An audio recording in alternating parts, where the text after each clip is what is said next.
Bom, o que me pediram para falar é que eu vou falar sobre as perspectivas futuras do mercado de trabalho em educação física, né? Eu sou professor da Universidade Federal do Estado do Rio de Janeiro, onde eu trabalho num curso de pós-graduação em enfermagem e biociência, obviamente com a parte de biociências, e atualmente morando em Aracaju, na Universidade de Tiradentes, onde eu trabalho num programa de mestrado, doutorado em saúde e ambiente, obviamente com a parte de saúde. Não? Eu sou o presidente de honra da International Human Motricity Network, que me propiciou tomar pé nesse assunto. Né? Coisa de 2015, para ser mais exato, eu tive em San Diego, e na San Diego State University. Estava tendo uma palestra lá sobre o futuro do mercado de trabalho.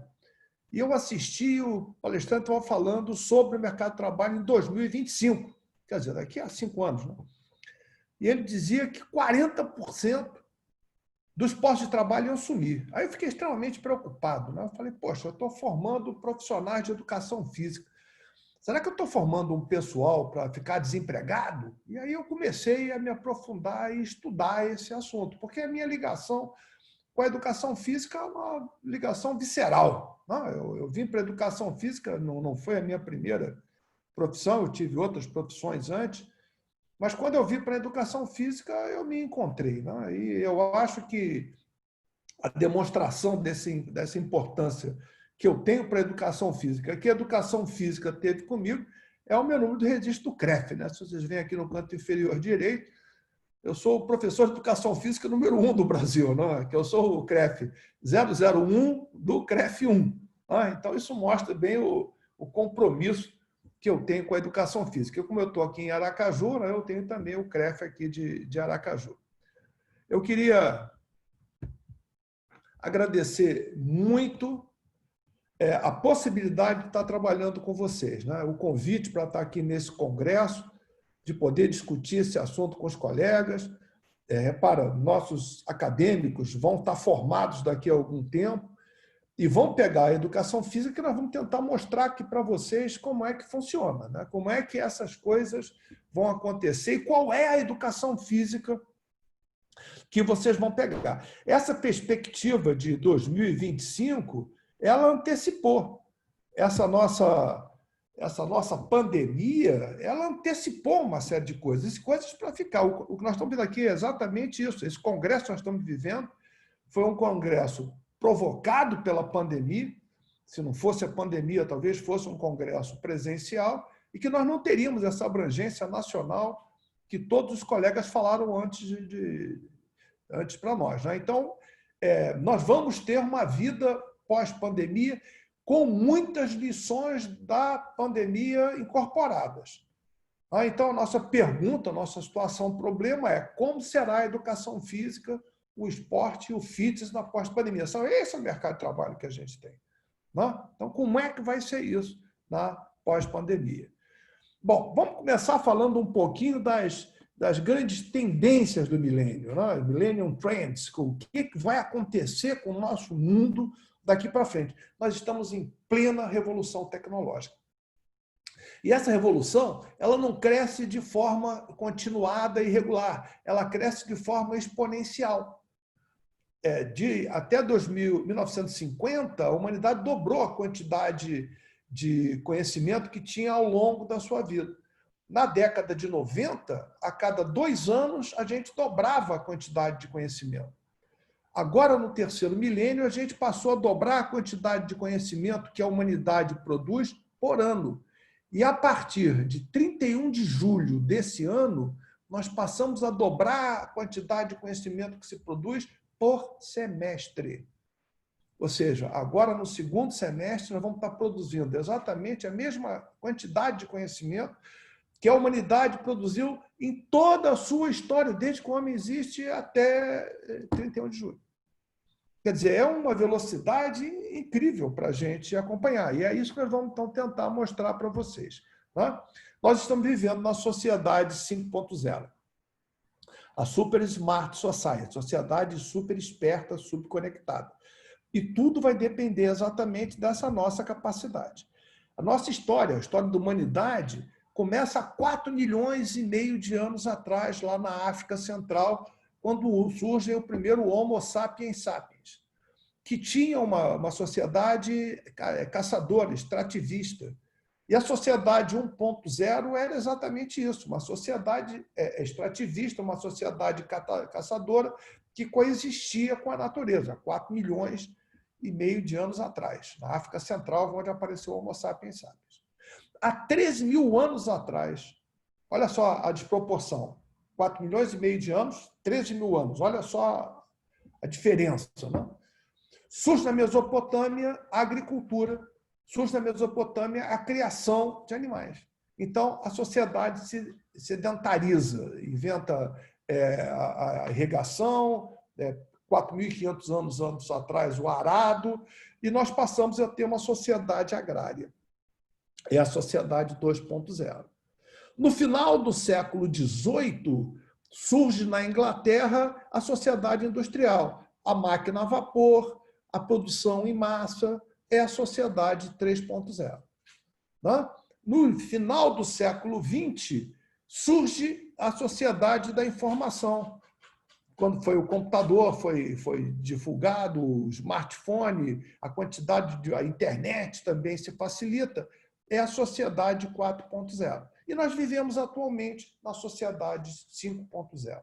A sociedade é Ultra Smart Society, sociedade tecnológica, a sociedade do atendimento às necessidades individuais de uma forma muito mais presente e adequada. Então, essa é a sociedade 5.0. Nós vamos ter a tecnologia da medicina, a tecnologia da roupa, a tecnologia da saúde, a tecnologia da agricultura, a tecnologia de transporte e de logística, a tecnologia financeira. A nossa vida vai ser completamente diferenciada. Estão ouvindo falar do Pix. Agora, dia 1º de agosto, entra um novo programa de pagamentos aqui no Brasil, o Pix, que vai permitir transferência instantânea de dinheiro. As coisas estão acontecendo com uma velocidade muito grande. E é uma sociedade da personalização. Nós passamos até a capacidade de atender as preferências individuais. Se você quiser um telefone hoje em dia, você tem que ir numa loja e você compra o telefone que está lá disponível para você comprar. Isso está acabando. Já a partir de agora, você pode customizar o seu telefone. Você pode, eu quero um telefone com mais capacidade de comunicação, eu quero um telefone com mais capacidade de fotografia, eu quero um telefone com mais capacidade de leitura de livros, de artigos. Isso vai acontecer para tudo, para carro, para casa, para tudo. Você abre a televisão hoje em dia, você abre a internet e você está vendo o Elon Musk falando do Neuralink. Sexta-feira ele estava falando nisso, da conexão do nosso cérebro com a máquina. A SpaceX fazendo foguetes que decolam e depois pousam e são reaproveitados. Armas a laser, a velocidade com que as coisas acontecem, cada dia você vê uma coisa, você já nem mais se assusta com as coisas que estão aparecendo para a gente. Mas isso vai impactar no mercado de trabalho. É isso que eu quero que vocês entendam. Porque, paralelamente à sociedade 5.0, nós estamos vivendo na indústria 4.0. E é essa indústria que vai atender às nossas necessidades. A indústria 1.0 começou em 1784, como eu falei, final do século XIX, e foi a mecanização, o tear, a máquina a vapor. Depois, em 1870, vem a indústria 2.0, quando Ford cria a linha de produção. Então, a produção em escala, feita dentro da linha. Repara, a nossa escola ainda é formada para produzir mão de obra para a linha de produção da indústria 2.0. A estrutura das cadeiras, um ao lado do outro, o aluno reproduzindo o conhecimento do professor. Nós estamos querendo formar uma mão de obra para trabalhar na linha de produção. Essa é a realidade do nosso ensino hoje em dia. Em 1969, vem a indústria 3.0, automação, robótica, computadores, internet, eletrônicos. E hoje em dia nós estamos na indústria 4.0, que é uma indústria que a automação é muito grande e a customização, o atendimento às necessidades individuais também é muito grande. Existe, obviamente, um casamento entre esta sociedade 5.0 e a indústria 4.0. Nesse quadro vocês estão vendo, não? Basicamente, a indústria e a sociedade vão se realimentar. A sociedade precisa de uma indústria mais moderna, uma indústria mais moderna propicia uma sociedade mais moderna. Então, essa é a realidade que nós estamos vivendo. Nós estamos vivendo numa indústria 4.0 que abastece uma sociedade 5.0. Tá? Vamos em frente. E essa é a nossa realidade. E da agora para frente, cada vez mais vai ser essa a realidade, porque essa é a realidade da sociedade 5.0. Então, o espaço físico é aquilo que nós estamos vivendo. Esse espaço físico ele vai ter as suas coisas implementadas por máquinas e robôs, as coisas que são feitas por máquinas e por robôs. Eu vou ter a coleção de dados através de sensores, a Internet of the Things, que está começando agora, assim que chegar a Internet 5.0, no mundo ela já existe, aqui no Brasil começa a partir do ano que vem, eu vou ter Internet of the Things, IoT. Ou seja, as coisas vão estar conversando umas com as outras. A sua televisão vai conversar com o seu telefone, com a geladeira, com o seu tênis, enfim. Isso vai dar uma quantidade de informação, é o tal do Big Data, uma quantidade enorme de informação. E essa informação vai para o cyberspace. Para dar conta dessa quantidade de informação, só a inteligência artificial. E hoje em dia você tem diversas inteligências artificiais na nossa área de saúde, tem o Watson da IBM, que ele possibilita diagnósticos, possibilita fazer uma série de coisas, na área do direito também. Obviamente, isso vai tirar o mercado de trabalho para algumas pessoas. Mas não adianta você querer brigar com isso. Essa é a realidade. Quando apareceram os teares mecânicos, na Inglaterra haviam greves, os tecelões, dizendo: eu vou perder o meu emprego, porque vem uma máquina e vai perder o emprego. O que abriram foram outros empregos. Vai acontecer a mesma coisa na nossa área. E a integração entre o espaço físico e o cyberspace, o espaço cibernético, vai ser feito via realidade virtual e realidade aumentada. A gente já está preparando as nossas crianças para isso. Quando a gente bota um joguinho de Pokémon, que foi coqueluche algum tempo atrás, muitos de vocês jogaram Pokémon, você está integrando a realidade virtual, a realidade aumentada, com a sua realidade do espaço físico. Então, isso é que está acontecendo. Eu vou ter um espaço físico com utilização extensiva das impressoras 3D, eu vou mostrar isso para vocês, com geração de dados em massa, que são trabalhados no espaço virtual, essa acumulação do Big Data, dessas informações, e vai ser analisado pela inteligência artificial. O que eu falo isso não é no futuro. Gente, olha aqui, ó. Hoje em dia eu quero um tênis. O que eu faço? Eu vou num shopping ou numa loja e compro tênis. Está aí uma impressora 3D que já imprime tênis. Você não compra o tênis, você compra um molde do tênis e vai imprimir ele na sua casa. Ok? Esteve, isso é muito caro. É caro. Mas você lembra do custo do telefone celular quando ele apareceu? Você lembra do preço de um scanner, de um fax, de uma impressora quando apareceu? Hoje em dia é preço de banana. Você consegue comprar telefone, impressora, fax a preço de banana. A impressora 3D ainda é cara. Mas esse preço vem caindo vertiginosamente. Ok? Então, todo mundo vai ter na sua casa uma impressora para imprimir o seu tênis. O que vai acontecer com as centauros da vida? Com as lojas de roupa na vida? Com os shoppings da vida? Vão fechar. Porque não vai ter clientela. Para que você vai ir num shopping comprar um tênis se você pode imprimir exatamente o tênis que você quer na sua casa? Percebeu? Isso aqui, ó, gente, é um coração sendo impresso em impressora 3D. O problema dos transplantes de órgãos, eu posso agora os imprimir em impressora 3D. Por exemplo, coração, orelha. Percebeu? Daqui a pouco, fígado, rim, baço, estômago, olho, tudo. tudo, o impacto que isso vai ter na vida humana é uma coisa absurda. Meu rim está ruim, então eu imprimo um rim. Quer dizer, aonde vai ser impresso o rim, não acredito que tão cedo a gente consiga ter uma impressora desta em casa, com essa especialidade. Eu vou imprimir um rim e vou transplantar. Percebeu? O coração, como eu mostrei para vocês, olha, já está sendo impresso em 3D. Ok? Falta agora a ligação da parte biológica dele com a parte elétrica, é o que está faltando. Mas isso, tranquilamente, não vai demorar muito tempo mais. Ok? Impressora de comida. Lembra quando a gente via filme de espacial e que aparecia daquelas naves espaciais, o pessoal chegava no sintetizador de comida e pedia algum tipo de comida? Isso é realidade.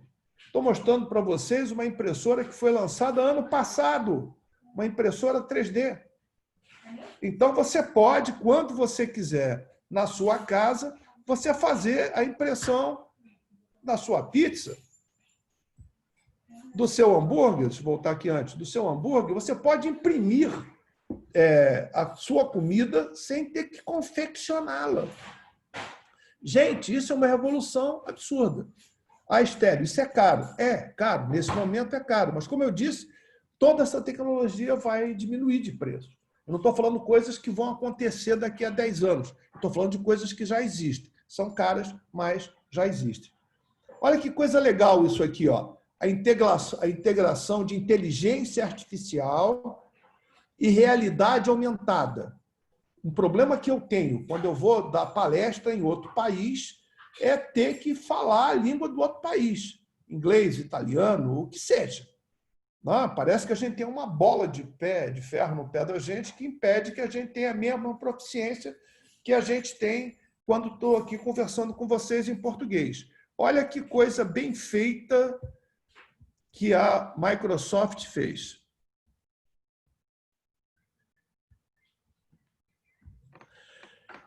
Isso é um departamento, isso é um sistema de realidade virtual. Fixou, vai gerar um avatar dela. Esse avatar holográfico está ouvindo a voz dela, vendo a roupa, como ela faz a entonação.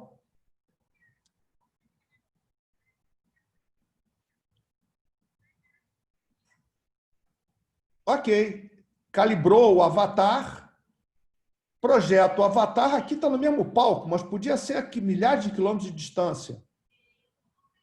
Olha só, a mesma roupa que ela.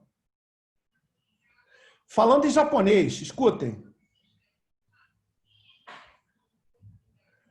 As mesmas coisas que ela falou em inglês, o avatar está falando em japonês.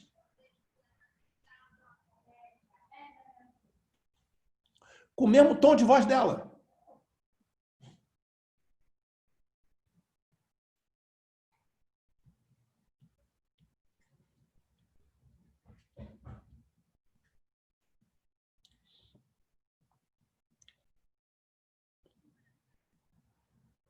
Repara, a gestualidade dela é a mesma, o tom de voz é a mesma, a roupa é a mesma, a aparência é a mesma.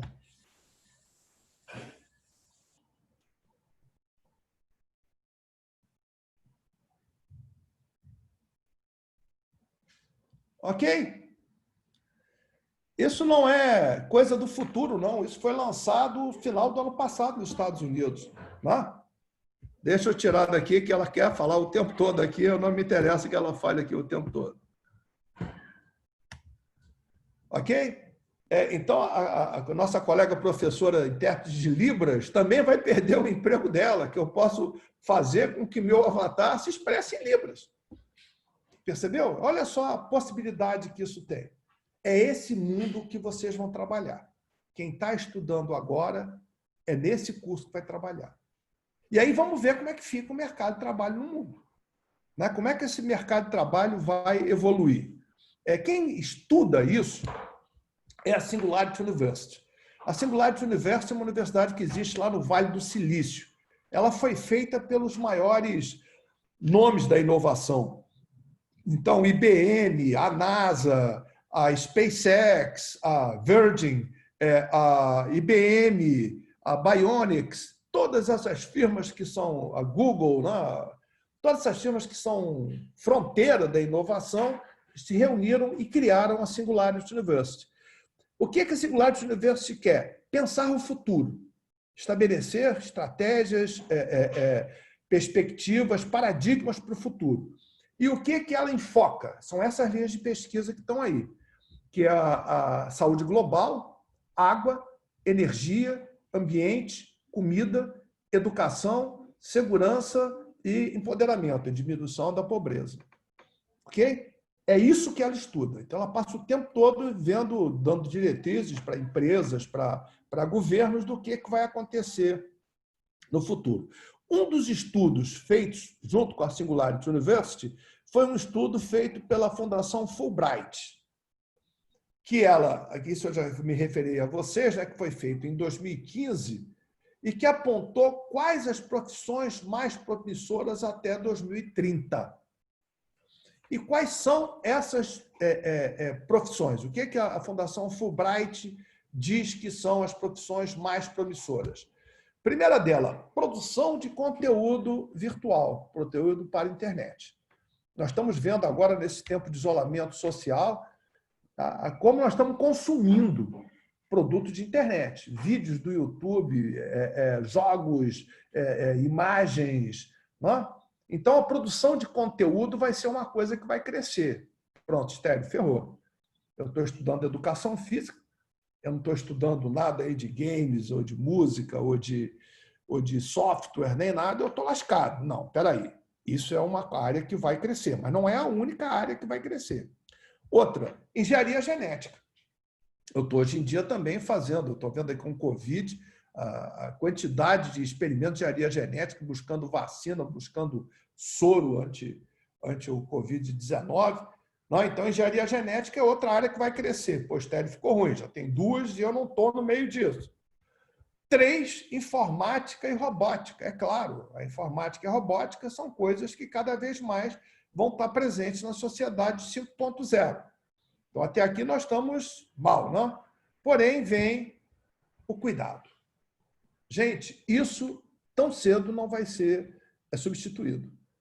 A inteligência artificial e a robótica vão substituir muitas ou todas as atividades mecânicas que o ser humano consegue fazer. Por exemplo, programas de inteligência artificial já conseguem fazer diagnósticos em imagem, raio-x, tomografia, tal e coisa, no milionésimo do tempo do médico humano e 200 vezes mais preciso que o médico humano. Ou seja, radiologista é uma profissão que vai desaparecer. Anestesista é uma profissão que vai desaparecer, porque a máquina consegue fazer isso melhor. Não sei se vocês viram quando o Elon Musk lançou o Neuralink. Quem vai implantar o Neuralink na cabeça das pessoas é um robô, porque ele falou, não tem nenhum humano que seja tão preciso a ponto de instalar o Neuralink no cérebro de uma pessoa sem lesioná-lo. Agora, o robô faz isso. No entanto, até 2060, não se acredita que a inteligência artificial consiga desenvolver emoções humanas. Ela vai conseguir raciocinar logicamente, ela vai conseguir aprender, vai conseguir interagir, é a tal da inteligência de primeiro nível. Né? Ela vai começar a evoluir sozinho, a inteligência de segundo nível. Se acredita que a gente esteja chegando na inteligência artificial de 4º e 5º nível por volta de 2050, 2060.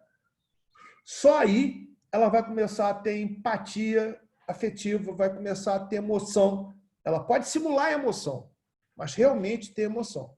Então, esse cuidado, esse contato pessoal vai ficar na mão dos humanos até 2060.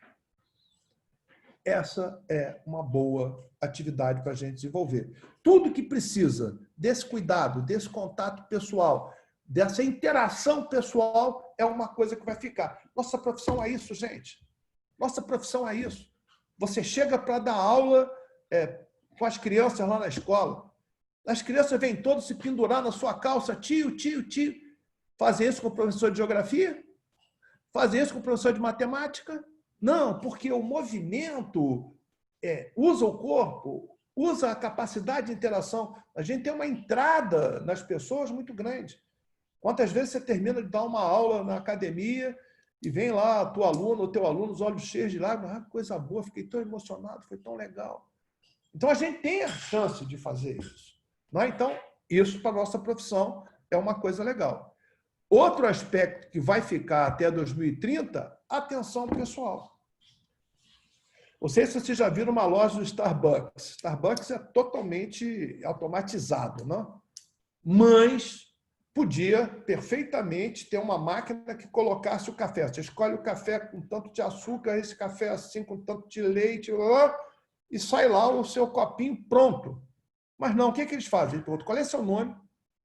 Marcam o seu nome, e aí falam, ô, fulano, olha aqui o seu café. O que é isso? Atenção pessoal. O ser humano gosta de atenção pessoal. O ser humano gosta de parecer que é importante, que é exclusivo, que é... Você acha que o seu cliente de personal paga a sua aula de personal por quê? Por causa do seu conhecimento? Também, mas fundamentalmente para ter a sua atenção. Então, cuidado e atenção pessoal é coisa que nós vamos poder vender até 2060. Depois, eu não sei se a inteligência artificial vai ter uma interação afetiva melhor do que o humano, não sei. Mas, por enquanto, essa é uma visão que a gente pode aproveitar. Porque no duro, vai ter uma substituição muito grande dos postos de trabalho pelos robôs e pela inteligência artificial. Você acredita que 40% dos postos de trabalho serão eliminados pelo robô e pela inteligência artificial. Vocês viram agora, na pandemia, muitos postos de trabalho sendo eliminados. Isso vai acontecer, por exemplo, agora, ano que vem, internet 5G. Carro sem motorista vai ser uma realidade. Motorista de Uber vai perder o emprego. Porque você vai pedir um Uber, vem um carro sem motorista que vai te levar não sei para onde. Aliás, ninguém mais também vai ter carro, porque vai ser muito mais barato você usar carro de Uber ou de aplicativo do que você ter seu próprio carro. Então, nós temos que estar preparados para isso. Mudar, gente, é difícil, mas não mudar é fatal. Então, não adianta a gente ficar se agarrando a conhecimento. Não, eu quero, não tem jeito. Tá? A gente tem que mudar, se adaptar a essa realidade para manter a nossa empregabilidade e a nossa capacidade de trabalhar. Especificamente na educação física, no esporte, no fitness. O que vai acontecer no nosso futuro? Bom, vamos ver hoje. Todo ano o American College of Sports Medicine joga as tendências do ano. No início do ano saiu o Fitness Trends para 2020. O que em 2020 foi tendência, o que é que as pessoas querem fazer. E são as 20 tendências. A primeira tendência, tecnologia vestível. É a capacidade que você tem de estar sendo monitorizado, informado e treinado pelos equipamentos que você leva. Seu tênis, seu relógio, o seu smartphone. O High Intensity Interval Training é o segundo. O trabalho, as pessoas hoje em dia têm pouco tempo e querem se treinar sem usar muito tempo. E o High Intensity Interval Training faz isso com facilidade. O treinamento em grupo, olha a necessidade aí de interação. O treinamento com pesos livres, o treinamento pessoal, uma tendência incrível. Exercise Medicine. Os médicos estão entendendo que o exercício é o melhor remédio que existe. Então, essa tendência do Exercise Medicine é alguma coisa que veio para ficar. O treinamento com peso corporal, o tal do treinamento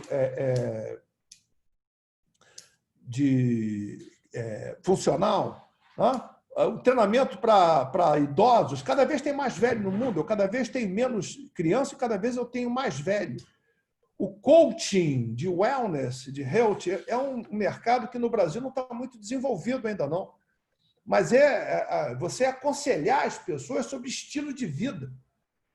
E esse coaching de wellness é alguma coisa que nos Estados Unidos tem profissional de educação física como tem nutricionista, como tem psicólogo, que abre lá o seu consultório para poder organizar, poder aconselhar as pessoas, fazer o coaching de wellness. Enfim, estão aí essas 12, as 20 tendências que vão acontecer. Eu destaco, então, as tecnologias vestíveis. Hoje em dia a gente já tem aplicativo para tudo. Não adianta você querer lutar contra isso, que a prescrição de corrida vai ser via aplicativo, sim. Né? Smart rings, roupas inteligentes, smartwatches, smart belts, enfim, a indústria está fazendo equipamentos vestíveis para monitorar todo o treinamento que tem feito. O que a gente vai fazer, o que é? Orientar, aconselhar, fazer o feedback. É esse trabalho de interação que a gente tem que fazer. Porque o que existe atualmente, vocês vão ver que vai mudar muito. O Valdir Soares, que criou o Fitness Brasil, ele fala uma coisa muito interessante. A gente tem que aceitar a inovação. O futuro só vai ter lugar para quem tiver realmente inovado. Vamos ver como é as coisas que estão acontecendo. Como eu não tenho muito tempo, né? Eu estou agora trabalhando algumas coisas só para a gente mostrar. O Equinox. O Equinox é um sistema que vai utilizar toda essa parafernália de envolvimento para trabalhar a pessoa de uma forma completa. Né? Olha só que bacana.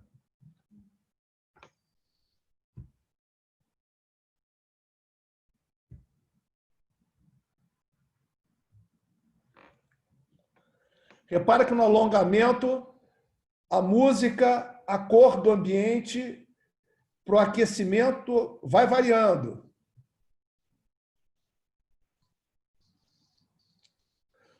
Na parte cardíaca, bota um vermelho para ficar mais quente, mais animado.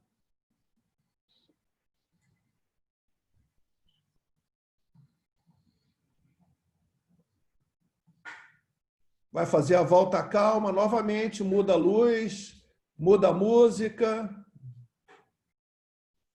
O envolvimento das pessoas. Então, você vai ter aulas, padrões, por professores americanos, alemães, italianos, russos, japoneses. E você vai estar dentro da academia, o quê? Orientando o seu cliente, dando feedback para o seu cliente, vendo se ele está fazendo o movimento correto. O que é melhor, o mais bonito na educação física, que é você controlar o movimento. Né? Deixa eu ir adiante, que novamente vai passar isso aqui. O WeBurn, por exemplo, é a maior plataforma de exercício físico, saúde e bem-estar. Traz uma solução bastante inovadora para academias e estúdio.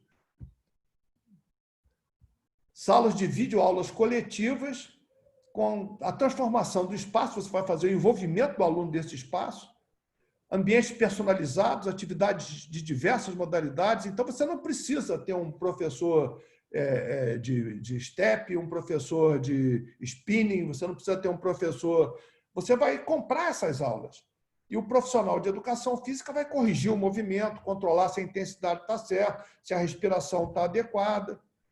A didática das aulas é responsável dos professores WeBurn Gym, ou seja, você compra a aula, pronto, você vai apresentar a aula lá.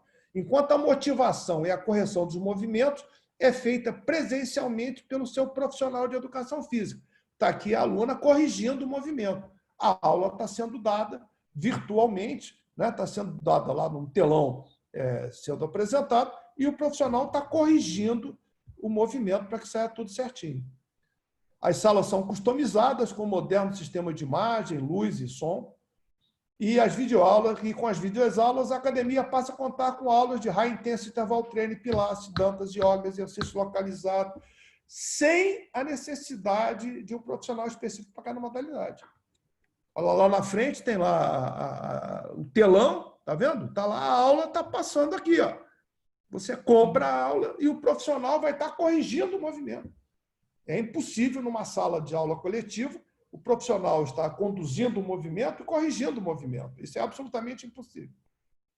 As academias também não pagam 2 profissionais, um para ministrar a aula e outro para corrigir o movimento. Dessa forma, compra-se a aula, né? E a gente vai, então, ver se está sendo feito corretamente o movimento, se a respiração está adequada, se a frequência cardíaca está ok, essas coisas do controle do treinamento, né? Meditópia. Meditópia hoje também é uma coisa que está se usando muito hoje em dia, o estresse da vida moderna, né? As pessoas estão altamente estressadas. A gente sabe que o estresse segrega cortisol, estraga a saúde mental das pessoas, estraga o seu perfil imunológico, piora o seu perfil inflamatório, né? E aí são formas de meditação, ferramentas que ensinam as pessoas a meditarem. O Peloton. Peloton foi uma empresa fundada em 2012 em Nova York. É uma bicicleta estacionária, né? E ela tem uma televisão em que as pessoas acompanham a aula. Então, você vai trabalhar com pessoas, você entrou na sua bicicleta, você conecta na internet e está tendo uma aula de spinning sendo ministrada e que você vai fazer isso com alunos do mundo todo. Vão estar junto com vocês, franceses, alemães, italianos, chilenos, brasileiros de norte a sul. E a aula está correndo ali. Você pode fazer Tour de France, mostra a inclinação, a subida, as paisagens. Né? Quer dizer, você dentro de casa você está tendo para fora. Olha só. Não é só na bicicleta, não. Você pode fazer isso com tudo. Olha lá.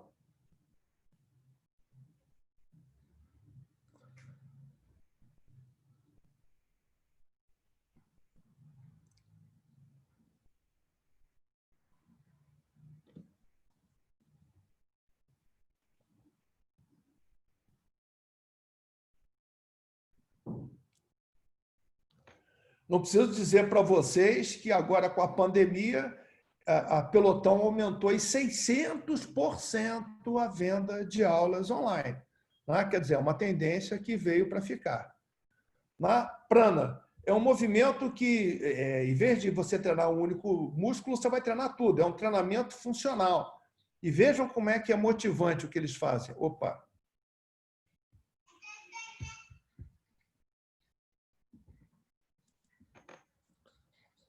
Velocidade. Velocidade de reação, precisão. Força, resistência. Olha a ambientação, olha como é que equilíbrio, olha como é que muda a luz, olha como é que muda o ambiente que você está trabalhando. É um treinamento funcional, a capacidade cardiorrespiratória. Está te envolvendo nesse processo. O cliente, o paciente é envolvido no processo. Trabalhos de força.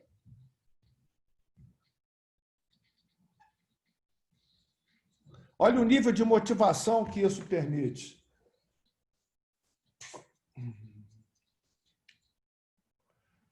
Então, repara bem, não vamos mais ter a mesma motivação, nós não vamos ter mais a mesma educação física. Agora, surgem novos clientes.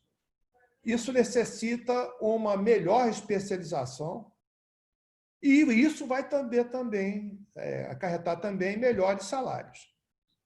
No dia 26 de agosto, acho que todos vocês viram isso, foi publicado no Diário Oficial da União a educação física hospitalar, a regulamentação da educação física hospitalar. Isso é uma conquista de anos de luta, né? Nós viemos lutando e publicando sobre isso há muito tempo. É um espaço profissional excelente para nós ocuparmos, porque o nível de remuneração é muito maior do que o nível de remuneração que a gente tem na escola ou tem na academia. Só é compatível, só é comparável ao nível de remuneração do esporte de alto rendimento. Né? Isso nos dá uma opção de trabalhar muito grande. Como eu falei para vocês, os idosos. Cada vez eu tenho mais velhos no mundo, a população idosa está crescendo. Vocês, jovens acadêmicos de educação física, eu não sei se você vai trabalhar com criança. Agora, que você vai trabalhar com idoso, que você vai trabalhar com obeso, você vai. Que são as duas populações que mais crescem. Mas o idoso necessita de uma formação especializada. Você não pode querer trabalhar com o idoso da mesma forma que você trabalha com uma pessoa jovem ou com uma criança. Então, eu preciso ter uma formação adequada para trabalhar com o idoso. Né? essa relação entre mente e corpo, o equilíbrio, a tua saúde mental. Cada vez mais as pessoas hoje em dia estão com depressão, estão com ansiedade, estão estressadas. E a gente é uma forma que nós temos de desenvolver a resiliência dessas pessoas, diminuir o estresse que elas têm, fazer com que elas segreguem menos cortisol. Então, essa relação entre a saúde mental e a saúde corporal é alguma coisa que nós, da educação física, temos também que tomar conta. Hoje em dia, isso faz muito do mindfulness. As empresas, hoje em dia, estão querendo trazer o mindfulness para os seus colaboradores. E nada mais é do que técnicas de respiração e de relaxamento que nós, no curso de Educação Física, aprendemos a trabalhar. Mas temos que, especificamente, desenvolver esse tema com as populações que com eles precisam. Grupos especiais. We need education more than medication. Essa visão da educação para a saúde. O que eu falei para vocês sobre o wellness, o coaching de wellness. Ensinar as pessoas a fazerem atividade física adequada, se alimentarem adequadamente, controlar o estresse, sono de qualidade, controlar o vício, ter o lazer ativo. É papel do profissional de educação física. Todo profissional de educação física tem que fazer isso. Por suposto, nós não vamos prescrever dieta. Nós vamos recomendar, olha, você tem que comer muita fruta, verdura, legume, você tem que comer pouco carboidrato, pouca gordura animal, tem que tomar 3 litros e meio de água por dia, tem que fazer 4 a 5 refeições espaçadas e com ingesta calórica adequada. O exercício não, o exercício nós prescrevemos. Mas cuidar da saúde das pessoas como um todo é alguma coisa que a gente precisa e pode fazer. O problema do obeso, a síndrome metabólica e a obesidade é alguma coisa que hoje em dia é pandêmica, é uma epidemia no mundo todo, a obesidade e a síndrome metabólica. E nós estamos na linha de frente. É o profissional de educação física, o nutricionista que estão na linha de frente para enfrentar esses dois problemas. A reabilitação cardíaca, nós estamos trabalhando com os pacientes cardiopatas dentro do hospital. Então, o cardiologista vai fazer a cirurgia, vai fazer a intervenção que for, faz a reabilitação na mão do fisioterapeuta e assim que ele puder passar o ambulatório, é o profissional de educação física que tem que trabalhar com ele. E nós não estamos preparados para isso. Deixa eu voltar aqui, falar sobre obesidade. Em 2012, eu tive num Congresso Mundial de Obesidade em Barcelona e eu dei uma palestra sobre atividade física após cirurgia bariátrica. E quando terminou a palestra, vieram uns 20 médicos brasileiros falar comigo, professor, onde é que eu encontro um profissional de educação física que saiba fazer isso que o senhor está me dizendo? Porque o SUS agora está pagando cirurgia bariátrica. Eu sei que meu paciente tem que fazer atividade física após cirurgia bariátrica. Aí eu mando ele para a academia. Na academia, o parâmetro biológico que fazem com as pessoas é a frequência cardíaca. Só que o paciente pós-cirurgia bariátrica, ele tem lipotimia. Então, eu tenho que estar controlando o tempo todo a pressão arterial dele. Onde é que você já viu numa academia profissional de educação física com esfigmomanômetro, estetoscópio, aferindo a pressão arterial de um paciente? Não vê. Percebeu? Então, a gente tem que se reinventar, a gente tem que aprender a trabalhar com esses grupos. Câncer e exercício. Gente, atualmente eu estou fazendo a supervisão de pós-doutorado da professora doutora Conceição Campos. Conceição é oncologista, radiologista, e ela conhece, ela sabe a importância que o exercício tem para o paciente do câncer. Previamente ao tratamento, durante o tratamento e após o tratamento. E a gente sempre conversa sobre isso e ela fala, o meu objetivo é convencer meus colegas oncologistas que o exercício é um componente terapêutico tão importante quanto a medicação. E eu falo para ela, o meu compromisso é comprometer os meus colegas profissionais de educação física a entenderem qual é a dose adequada de exercício para o paciente de câncer. que se for feito do jeito que a gente vê as pessoas fazerem academia 3 de 10 e faz aí, você vai matar todo mundo.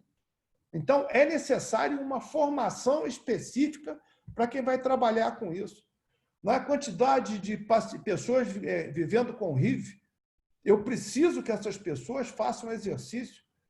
Se essas pessoas fizerem exercício, a sua capacidade de ter uma vida o mais próximo possível da normalidade é acentuada. O exercício é crucial. Só o coquetel antiviral não vai resolver isso. Ele vai ter que ter um estilo de vida saudável, do qual o exercício faz parte. Ou seja, tem um mundo de possibilidades que a educação física hospitalar está abrindo para a gente. Então, quais são as áreas de atuação com melhor potencial? Primeiro, o esporte espetáculo. É aquela parte que eu falei da produção de conteúdo para mídia. O esporte de alto rendimento, o esporte espetáculo sempre vai ter audiência, vai ter clientela, enfim, vai ter mercado. Depois, programa de exercícios para idosos. Depois, educação física hospitalar, que foi regulamentada agora pelo CONFEF, com síndrome metabólica, câncer, AIDS, cardiopatias, etc., etc. e tal, osteoporose. O coaching de wellness, que eu estou falando para vocês, você aconselhar as pessoas sobre o estilo de vida saudável. E os programas de emagrecimento. São as áreas de atuação que eu tenho melhor potencial profissional até 2060, que é quando talvez essas coisas modifiquem. Okay? Então, nós estamos diante de um desafio, que é nós orientarmos a nossa carreira para essas áreas que estão crescendo, em detrimento das áreas que vão diminuir, que são essas que podem ser melhor substituídas. Eu quero ser professor de zumba. Não vai dar. Porque certamente vai ser melhor para a academia comprar uma aula com o melhor professor de zumba do mundo do que botar você para dar aula de zumba. Agora, você pode, sim, ser o professor que, durante a aula de zumba, vai estar corrigindo o movimento do seu aluno, controlando a sua frequência cardíaca, a sua pressão arterial, verificando se está adequado a carga de trabalho para ele. Ok? É nós nos adequarmos ao que está acontecendo. O Walter Jackson, ele falou essa coisa aqui que eu achei muito legal. Seja curioso sobre todos os campos. O futuro pertence a quem conecta criatividade com tecnologia. É isso que a gente vai ter que fazer. A nossa prática profissional, conectar criatividade com tecnologia. Obviamente, eu faço isso com informação de boa qualidade. Não vai ser no Instagram, no Facebook, no Twitter, que você vai ter essa informação de boa qualidade. Eu vou ter que buscar realmente no Web of Science, no Scopus, no Cielo, no PubMed, onde é que tem essa informação que eu consigo fazer. Na internet, hoje em dia, eu tenho informação demais, mas muito lixo. Eu tenho que tomar cuidado para que eu consiga filtrar para pegar o que é importante de toda essa informação disponível. Uma das formas que eu coloco à disposição de vocês é a participação no Labinho, Laboratório de Biociência da Motricidade Humana. Com essa história de pandemia, isolamento social, home office, o Labinho está funcionando totalmente virtual. E muitos dos grupos são os grupos que nós falamos aqui com vocês. Se vocês olharem aí, câncer e exercício, AIDS e exercício, inclusão e esporte paralímpica, dependência química e exercício. Basta estar aí o telefone de WhatsApp dos coordenadores, você entra em contato com o coordenador, passa a participar do grupo, aí você pode fazer mestrado, doutorado, ou somente pesquisa para você publicar um artigo, um TCC, um trabalho em congresso. Isso aí é totalmente gratuito. Nós estamos abrindo para que nossos colegas de educação física possam se familiarizar com esse admirável mundo novo que está acontecendo aí. Já terminando aqui o que nós estamos fazendo, convidar vocês por 4 seminário internacional virtual de inovação, ciência e internacionalização. Vai ser no dia 26 de setembro, no sábado, de 16 às 18h30. Nós vamos ter 4 palestrantes. Na parte de internacionalização vai estar o professor Dr. Pablo Marcos Pardo, da Universidade Católica de Múrcia, na Espanha, falando sobre a International Human Motricity Network, sobre internacionalização e também sobre dermatografia, o professor Dr. Rudy Nodari Júnior, da UNOESC. Falando sobre inovação, o professor Dr. Igor Libertador. Igor é inventor, ele constrói um avião na casa dele, né? Uma série de patentes que nós estamos fazendo junto. E no grupo de trabalho de AIDS e exercício, o Júlio César vai apresentar para vocês esse grupo de trabalho, totalmente eixado nessas novas tendências da sociedade 5.0. Né? Está aí o código QR de inscrição no Civice.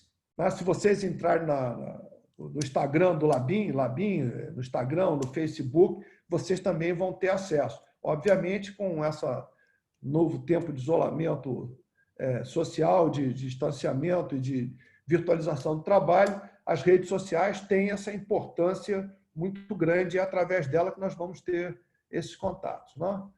Se você quiser ter acesso a todos os meus artigos, tudo isso que eu falei para vocês está publicado nos artigos, está aí o código QR para você ter acesso à pasta... Desculpa, isso aí é o ResearchGate. ResearchGate é como se fosse o Facebook da ciência, né? E lá eu tenho todos os meus artigos na íntegra. Vocês podem ler tudo isso que eu falei aí, está na íntegra. Agora, por exemplo, final do ano passado, na revista de Educação Física, na revista do CONFEF, sai uma reportagem sobre isso que nós falamos exatamente aqui, o futuro da educação física. Em todos isso aí vocês têm acesso nesse meu ResearchGate. Essa conferência não apareceu o código QR aqui, né? Mas eu vou passar para vocês o link e eu fico à disposição de vocês pelo Twitter, pelo YouTube, pelo Instagram. Você colocou lá @Estélio Dantas, você vai bater nas minhas redes sociais, ou pelo Facebook, o Estélio Dantas, né?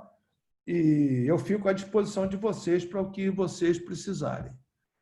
Tá? Eu vou botar, se eu colocar aqui no chat o link para acesso à aula, o pessoal vê, ô Pablo? Eles conseguem acessar sim, professor. Tá, então você vai vendo as perguntas, eu vou providenciar isso, que promessa é dívida, né? Então, eu tenho algumas perguntas anotadas do pessoal aqui, tá? Se vocês forem fazendo mais perguntas pelo chat, pessoal, eu vi que bastante gente levantou a mão, mas eu acho que queria perguntar por voz, né? Eu não vou conseguir abrir para todo mundo, então perguntem pelo chat que eu consigo repassar a pergunta de vocês, ok? Professor, a primeira pergunta é da Michele Pereira. Ela pede o seguinte: sensacional a tecnologia do agora e do futuro, mas até que ponto é considerado saudável a conexão de toda essa tecnologia rastreando o paciente ou o cliente? Contra o progresso, não adianta a gente querer reagir. Ser saudável ou não ser saudável depende do uso que a gente vai dar a essa tecnologia. Todo mundo viu aí o Exterminador do Futuro, viu que o que pode acontecer quando a inteligência artificial se revolta. Não? Esses são os grandes desafios. Essa é a singularidade que nós vamos ter que enfrentar. Vai chegar um momento em que a raça dominante ou a inteligência dominante na Terra não é a inteligência humana, é a inteligência artificial. Então, eu acho que nós é que vamos fazer as coisas serem saudáveis ou não. Falar em sigilo, falar em privacidade, essa é a palavra que eu queria usar. Hoje em dia, não existe isso. Não? Você consegue ver nas redes sociais das pessoas absolutamente tudo das pessoas. Então, eu não vou criar um juízo de valor dizendo se é adequado ou se não é adequado, mas é isso que vai acontecer, exatamente isso que nós estamos vivenciando e é o que vai daqui para frente acontecer.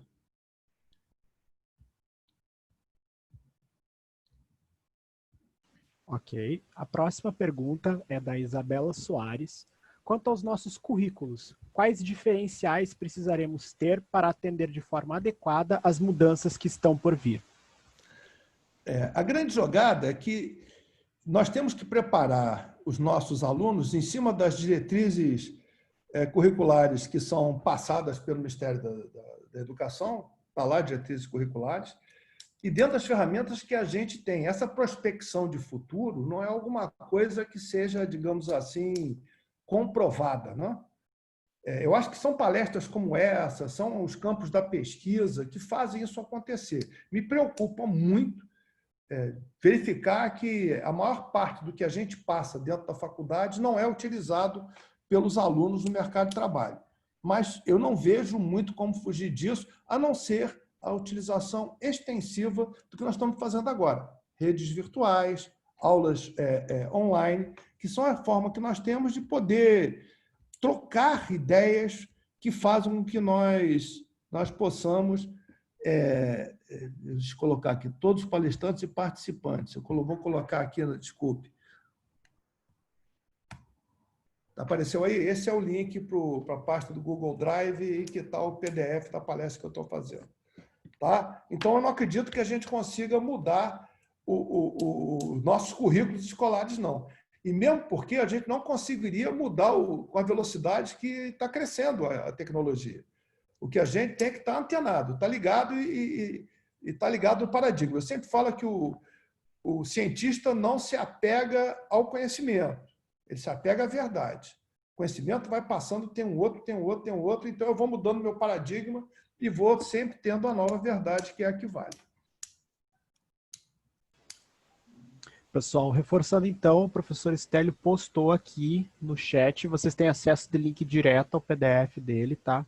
Então, aproveitem, porque assim que fechar a palestra, vocês perdem esse acesso, a não ser que algum colega teu compartilhe com você. Mas do Zoom, se perde assim que a gente encerra a palestra, tá bom? São esses armadilhas da tecnologia, né? Eu botei o código QR lá, quando eu abri não estava mais o código QR do link lá.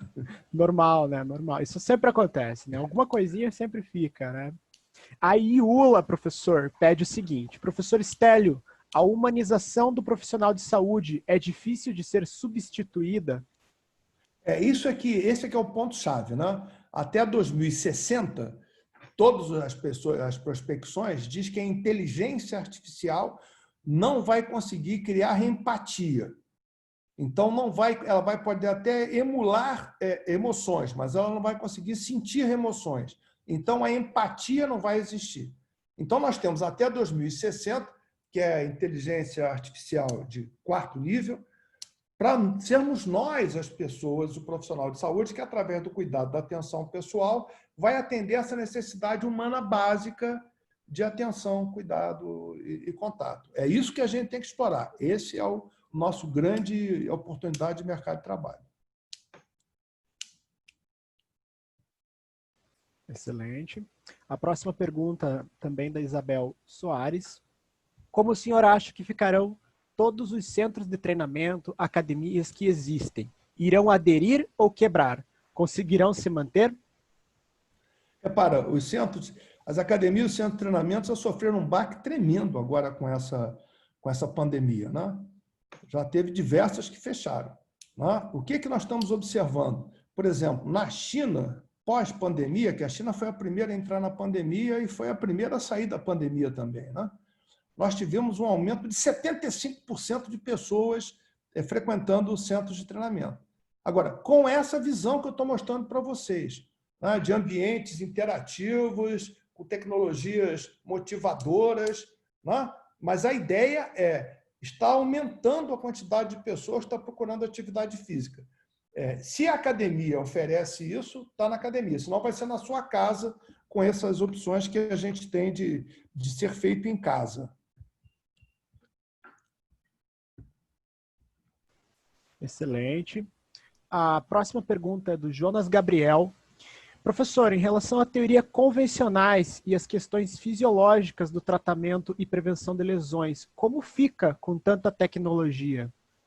Repara, o conhecimento que é adequado não se perde. Eu continuo a ter todos os procedimentos fisiológicos, os princípios fisiológicos, só que agora a gente acrescenta.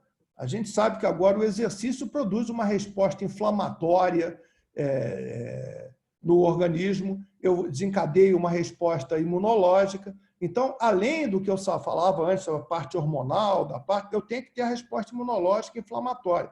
Obviamente, nós não vamos ter tempo para discorrer sobre isso aqui, mas já existe bastante coisa publicada sobre isso, já existe bastante pesquisa sobre isso. Eu estou convidando vocês, se vocês viram naquele quadro que eu botei lá do laboratório, nós temos um grupo que fala exatamente sobre isso, né, que é o grupo de resposta imunológica inflamatória, em que a gente estuda isso. Me pediram aqui que eu passasse o link lá do Civice aqui, eu estou botando também aqui no nosso chat aqui o link para inscrição lá no Civice.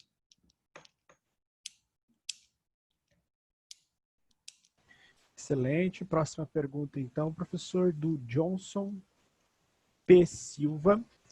Excelente palestra, professor. Perdão, o Johnson não veio colado, perdão. É da Débora Uchoa. Hoje em dia, ainda existem muitas pessoas que exercem a nossa profissão ilegalmente.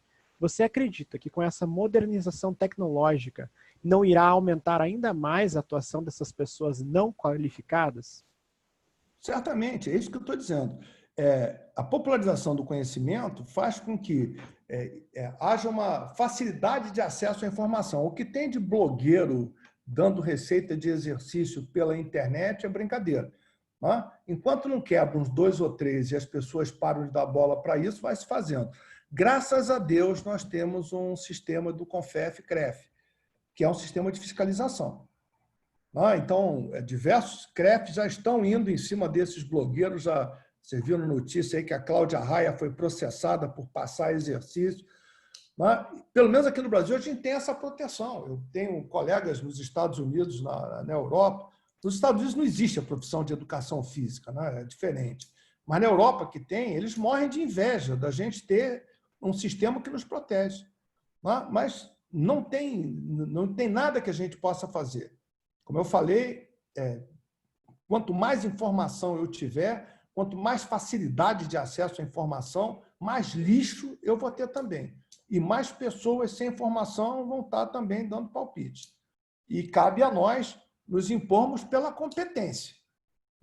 Se você se impõe pela sua competência, pelo seu conhecimento, você é valorizado. Professor, só pedindo uma retificação, o link enviado acima, ele está igual, ele é duplicado, ele não é o link do seminário, ele está incorreto. Então, eu não copiei. Deixa eu copiar aqui certinho. Falei que ia copiar e não copiei. Agora sim, comando C, vamos botar lá o comando V. Aqui, ó.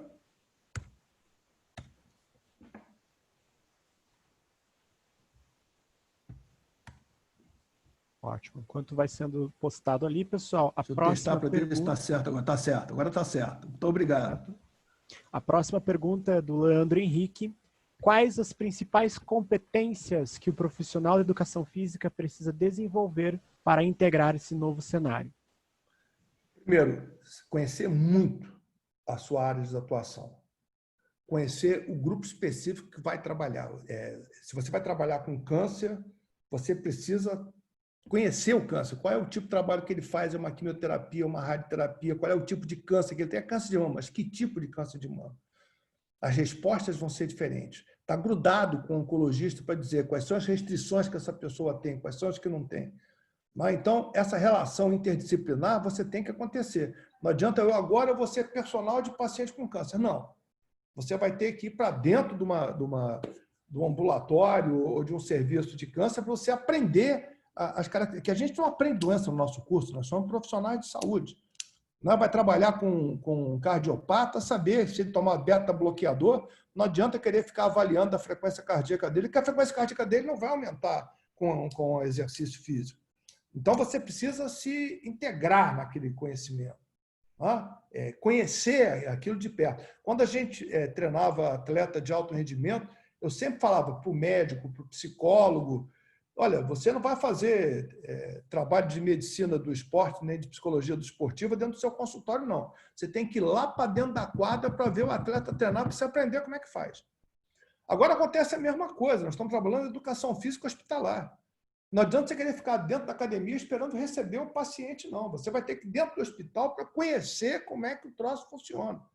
Qual é o efeito do medicamento? O que é a fadiga oncológica? Por que isso acontece? O que você pode fazer de exercício, o que você não pode? Repara, o oncologista ele não entende nada de exercício, mas ele entende tudo de câncer. E é com ele que você vai aprender o câncer, e se você sabe o exercício, você vai conseguir fazer a prescrição adequada. Então, você tem que se integrar ao grupo que você quer trabalhar. Quer trabalhar com idoso? Comece a trabalhar com idoso. Comece a fazer estágio em grupos que tenham idoso. Desses GTPs, grupos de trabalho e pesquisa que a gente faz, a ideia é justamente isso, propiciar às pessoas experiências nas diversas áreas de atuação do profissional de educação física nesse novo paradigma que eu estou falando para vocês. Excelente. Estamos nos encaminhando para as últimas perguntas, tá bom, pessoal? Pergunta do Hugo. Professor, sobre a participação do professor de educação física em hospitais, o CONFEF regulamentou. O que assegura os municípios ou estados a autorizar e implantar? A partir de agora, o Ministério da Saúde vai pegar essa normativa e vai poder fazer a contratação. Agora, a legitimação disso vai ser dada pela nossa competência. Na hora que os médicos começarem a perceber que a nossa atividade é importante, repara, a gente não quer tirar trabalho do fisioterapeuta, não quer tirar trabalho do terapeuta ocupacional. É uma equipe multidisciplinar. Tem a hora que o médico vai trabalhar, tem a hora que o fisioterapeuta vai trabalhar e tem a hora que nós temos que entrar. Agora, a gente precisa ser competente para isso. Se a gente não conseguir ocupar esse espaço com competência, nós vamos perder. Não é por lei que a gente consegue. Vamos botar o profissional de educação física dentro do hospital. A gente cria um arcabouço legal, agora a conquista desse espaço é feita por competência. Então, a gente tem que ser competente para conseguir fazer isso.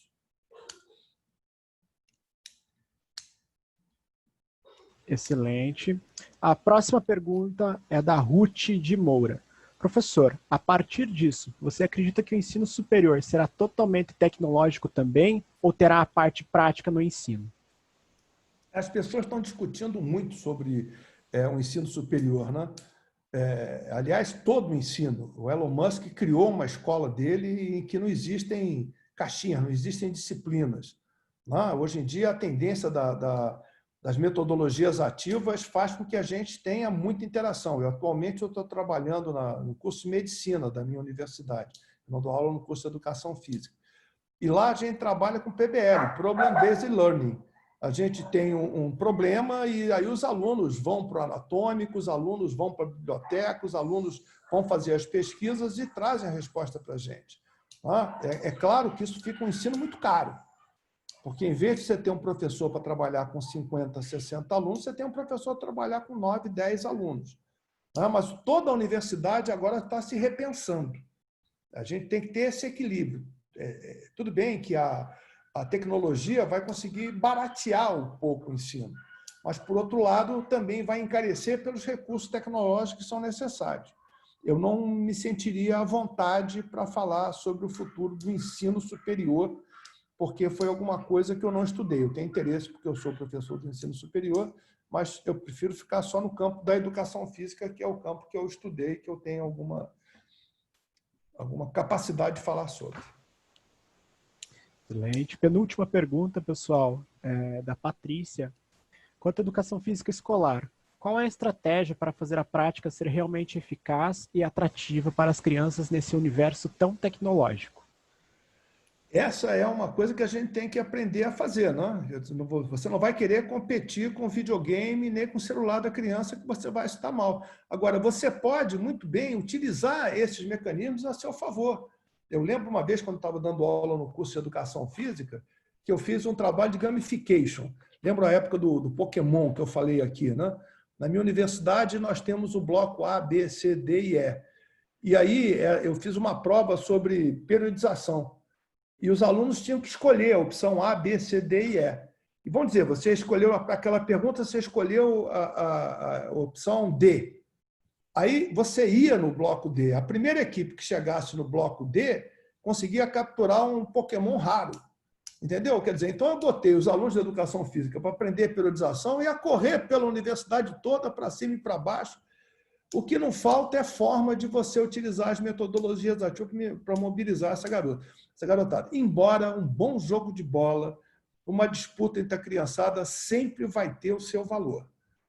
Agora, eu não posso querer aquela aula de firme, sentido, cobre, não sei o que lá. Eu tenho que ser criativo para fazer o trabalho o mais agradável e o mais lúdico possível. Tenho certeza que todos nós profissionais a gente tem muita criatividade para estimular essa ludicidade nas nossas aulas com as crianças. Por último, professor, a pergunta do Jonas Gabriel. Do seu ponto de vista, o CREF é uma instituição que realmente protege nós profissionais de educação física? Deveria proteger, né? Nós temos ainda muito tempo pela frente para fazer. Eu acho que o CREF e o CONFEP são uma forma que a gente tem de ter um mínimo de controle sobre esse mercado de trabalho. Se não fosse ele, nós estaríamos como nos Estados Unidos, em que a profissão simplesmente não existe. Você faz um curso na EAA, você faz um curso e vai ser professor de ginástica, de natação, ou o que quer que seja, de um esporte. Então, é uma forma de nós preservarmos o nosso espaço. Tem muita coisa para fazer. Tem muita coisa ainda para se aperfeiçoar. Mas eu, particularmente, eu sou uma das pessoas que fez com a regulamentação da profissão. Eu acho que é alguma coisa que a gente necessita se a gente quiser ter uma profissão que seja respeitada. Há pouco tempo atrás, um senador, o Romário, ele criou um projeto de lei que dizia que todo ex-jogador pode ser treinador de futebol. Quer dizer, isso simplesmente impedir que nós, de educação física, fôssemos treinadores de futebol. E se não fosse o CONFEP para barrar isso, a gente estava sem mais um espaço profissional. Então, é corporativo? É corporativo, mas a gente precisa, no país que a gente vive, ter esse tipo de controle corporativo, senão o nosso mercado de trabalho vai ser cada vez mais invadido e loteado. Pessoal, estamos nos aproximando então do encerramento da palestra. O professor Stélio já respondeu todas as perguntas que foram colocadas nos painéis, tá? Ninguém fez nenhuma pergunta lá no YouTube, então encerra-se com essa pergunta do Jonas. Gostaria de, em nome do nosso congresso, professor Stélio, agradecer imensamente essa vastidão do conhecimento que você nos mostrou aqui e, principalmente, ressalto a importância e o quão é interessante observar, né, que o senhor, por exemplo, o professor número 1 do CREF, né, o professor com carteira número 1, falando sobre inovação. Quando a gente pensa que aqueles que estão há mais tempo, né, seriam aqueles a defender menos a inovação, né? Então, eu acho que isso também é um ensinamento para nós, né, de que inovar, criatividade, mas principalmente isso como participante da palestra, que eu só assisti ela, né? Não sei o que os outros têm a dizer. Eu acho que também uma qualidade que se mostra muito importante ao longo de tudo isso que o senhor falou é a paixão pela nossa profissão, né? Aquele sonho de que seremos sempre valorizados também, porque fazemos isso com muito gosto. E na palestra que o senhor fez, ficou nítido isso. Eu sou colega de profissão de professores que mostram isso. Eu acredito que os coordenadores dos outros cursos também fazem isso, tá? Então, em nome de todos, não sei se mais algum coordenador gostaria de falar. Primeiramente, agradecendo novamente, imensamente a você, professor Stélio Dantas, por ter participado desse evento, ter aceitado o nosso convite, aos alunos, aos coordenadores de curso. Obrigado, gente, tá? Que abertura de evento, né? Que perspectivas que a gente ganhou em 1h30, né? Muito obrigado, professor. Bom, eu só queria, então, agradecendo, me botar à disposição de vocês, ok? Tem uma música que diz que o artista tem que estar onde seu povo está, né? Que adiantava eu estudar tanto e pesquisar tanto se a gente não pode comunicar as coisas que descobriu, né? O meu Instagram, Stélio Dantas, o meu Twitter, o meu Facebook, fica à disposição de vocês. Qualquer novidade que tenha, qualquer evento, qualquer novo lançamento, qualquer artigo, eu sempre coloco lá. Eu tenho certeza que muita gente não teve as suas perguntas ainda respondidas. Então, entra lá no Instagram, me segue, faz a pergunta, que eu vou responder assim que eu puder. Não vou deixar de responder as pessoas, os colegas que querem perguntar, não. E muito obrigado a vocês pela oportunidade que eu teve de eu falar sobre as coisas que eu amo, que eu acredito, que eu faço. Muito obrigado.